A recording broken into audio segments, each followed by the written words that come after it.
choosing for the speaker, I was thinking like, for this age group, I've never speak for them before. So I was like, what am I going to talk about, you know? But I really want to like share my life story, you know, like living in this very close family. Like I was, so when I was young, you know, I was very shy lady and very socially awkward. I read a lot of books just in the room, and then I don't really like go out and meet people, and you know. And then back in the old days, I don't really have internet, and really I have to like go for the bookstore to rent, you know, and pay per day.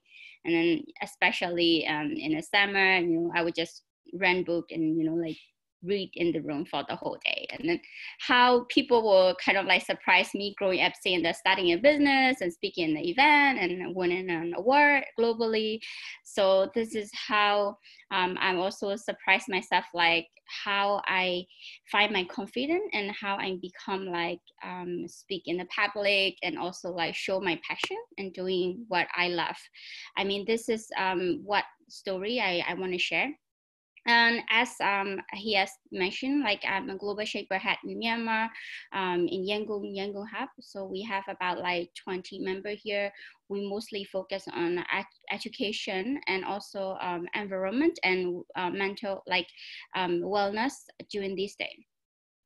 So for me, like even though like I have so much to share, so during for the 20 minutes, I'll just share about like how I become and through this journey. So after high school finished, if you don't know much about Myanmar, it's a beautiful country. Please come on visit to us if you have a chance. After everything COVID is over, I will just welcome you all for a visit.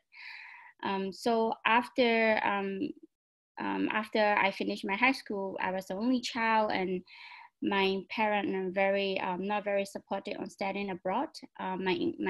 My language of English is also very limited. I only learn English by reading book and listening music.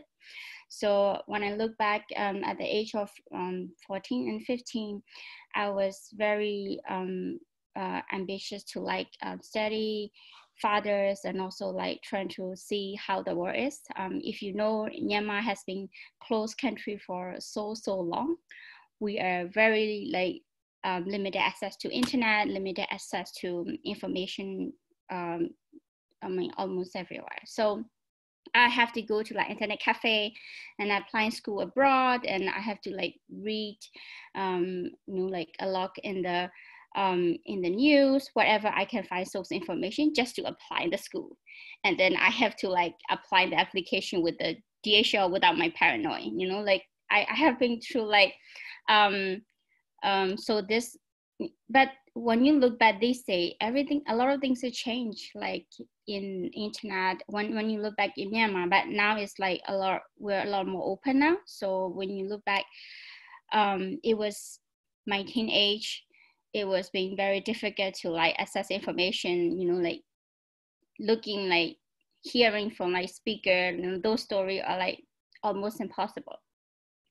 But then I got a chance to went to the Singapore after I got accepted my application, went for the interview, and then I was there for like 7 years. I mostly work in financial industry as a IT analyst.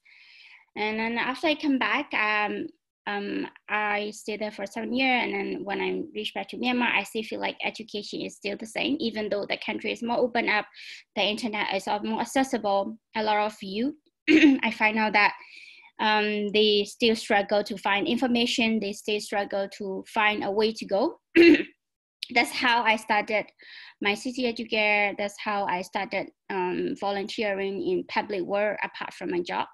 I was teaching, you know, like sharing story and teaching English to some vulnerable group of community. And then I really want to be part of improving education in here. So, you know, starting in business was never easy. Like you have to be very present out there and then talking to stranger, which is the most scary part of me. And then, so I was like, but I found one day that like I started competing. So I was like, okay, I'll take a challenge on competing in a competition.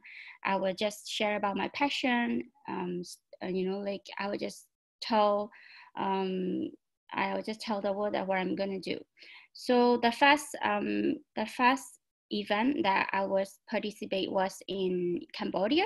I was representing Myanmar, and that was the first time I got an award in ASEAN level. So that is how I gained my confidence, and then I was applying award and gaining social, like I'll keep receiving like kind of like grant to help people in Myanmar.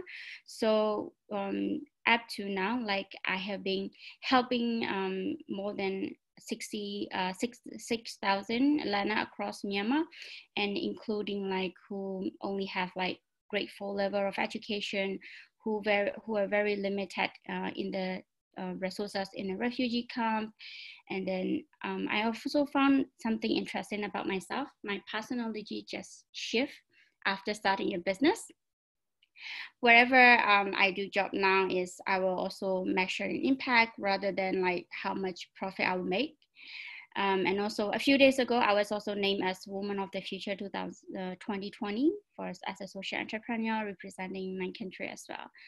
And I really want to like share for this teenage that the best quote that I like is like, you know, like people are very scared to fall like me, but then we never talk about like, what if we fly, right? Like if I got a chance to be young again, I will, someone will come up and say, never too young to start something. And then, you know, like I have, how, when I overcome those challenges, whenever I saw this, like I will always look back how many people I've inspired in the past.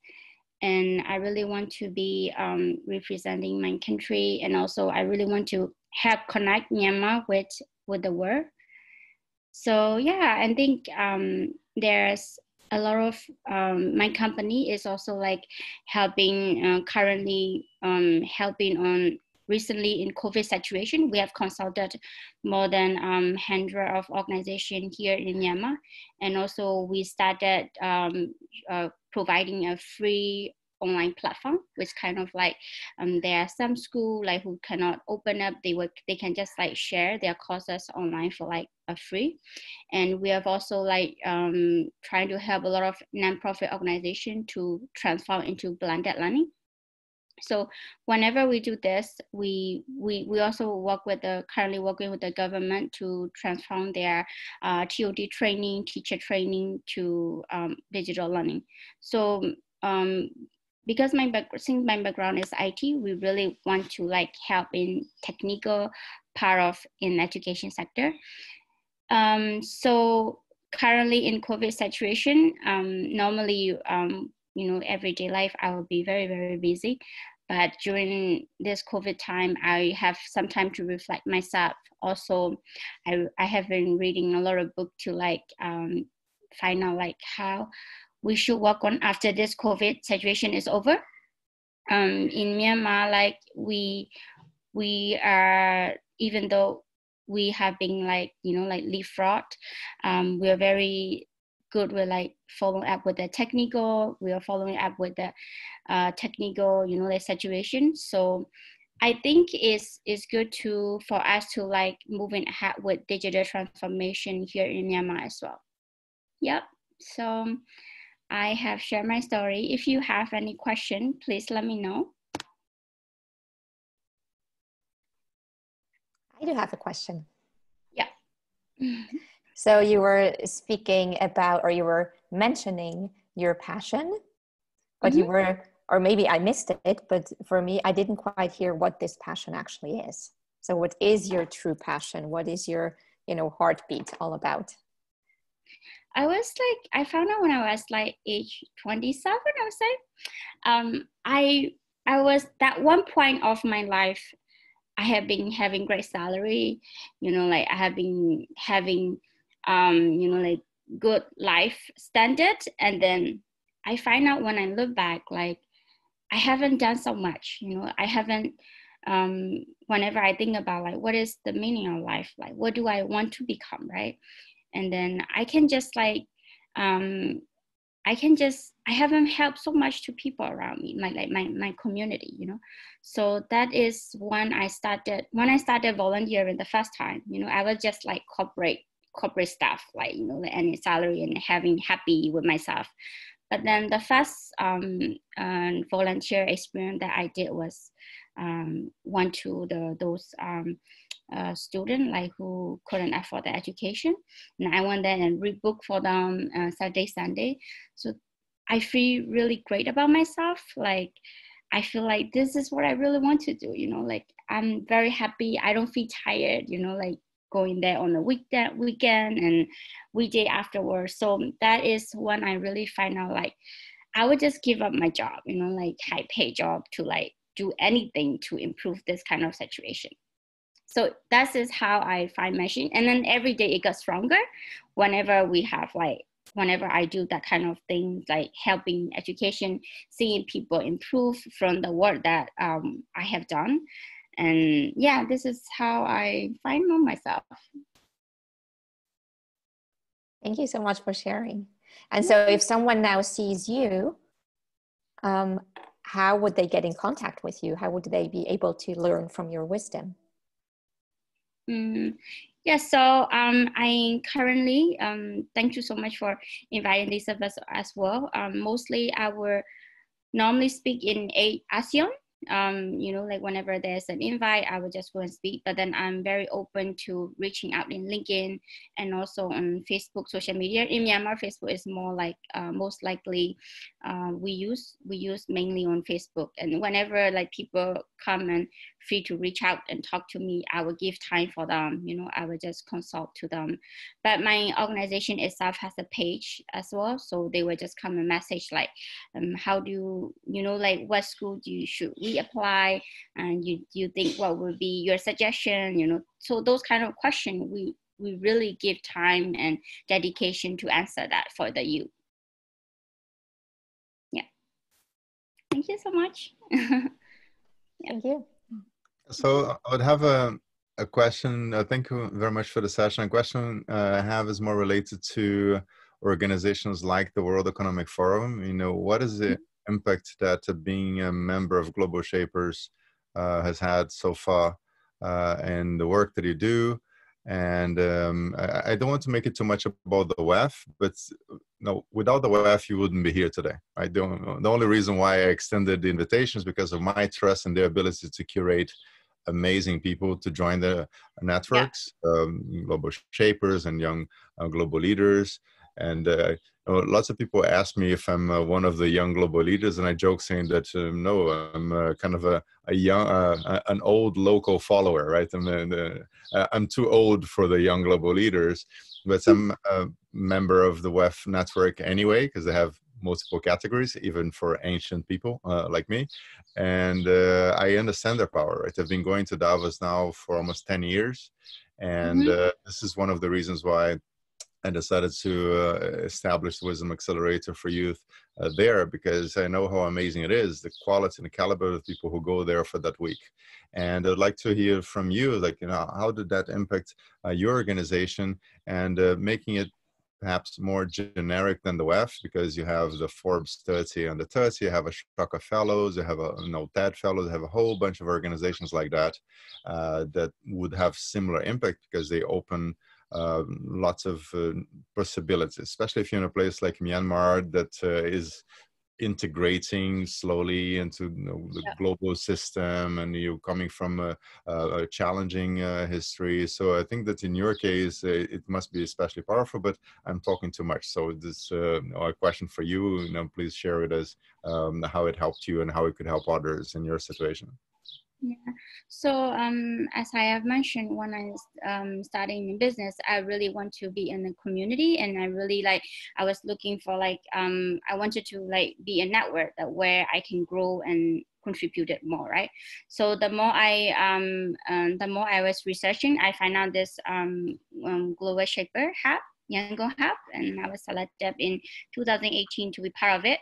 Since I joined, I have been implementing this mentorship program, which is like a lifelong learning mentorship program for university youth. So we have been like, we went to this university, and then we helped. I think it was estimated about like more than 100 students.